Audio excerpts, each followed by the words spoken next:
And welcome back to Pure Nebraska. Earlier in the show, we heard from CommonGround volunteer Jordan Classen about how shopping at local farmers markets is a great way to support local growers. Well, now Jordan is back with a recipe to share with us today, and this is a good one. It's on our Pure Nebraska Facebook page right now if you want to copy it down yourself. But this is a good one. This is braised short ribs, and we're going to pretend like this is the crock pot, right? Yep. Okay. So basically, short ribs is just a quick, easy meal. Throw it in, walk away. First, we just want to talk about avocado oil has a higher smoke point. So when we're searing the ribs in the very beginning, we want to make sure that we are using probably avocado oil or olive oil. Okay. Once that we sear that, we're going to go ahead and place it in the crock pot.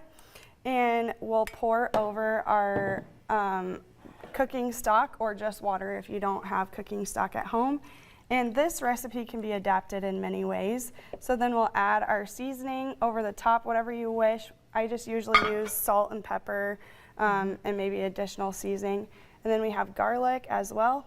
See, it doesn't really want to come out. And then we add our toppings on the top. So we have some celery and carrots and onions, and we'll let that either sit in the crock pot for about 4 hours, or if you're doing it in a Dutch oven in the oven, we'll want to do it at about an hour and then check it.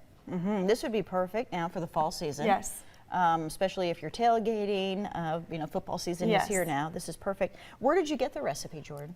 So I just kind of adapted it over time, but it's just something that we kind of continue to put together almost just like a roast. And if you want to deglaze your pan with red wine, you can as well. Okay, so we're looking at the ingredients right here. Yes. And so again, how long do you keep it in the crock pot? For about 4.5 hours if the meat is almost frozen. And on high as well? I do it on low. On low? Yep. Low for 4.5, okay, even if it's frozen? Even if it's frozen. Okay. I do a lot of frozen beef.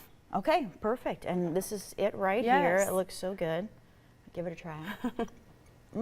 It's really tender. Pretty tasty. Yeah, it's like fall off the bone. So I prefer bone-in ribs just because it gets a little bit more moisture in the meat, but you can equally use that boneless rib as well. This is perfect. You guys are going to love this. I'm honest with you today. This is really good. So again, this recipe is on our Pure Nebraska Facebook page. If you want to copy it down, give it a try for yourself.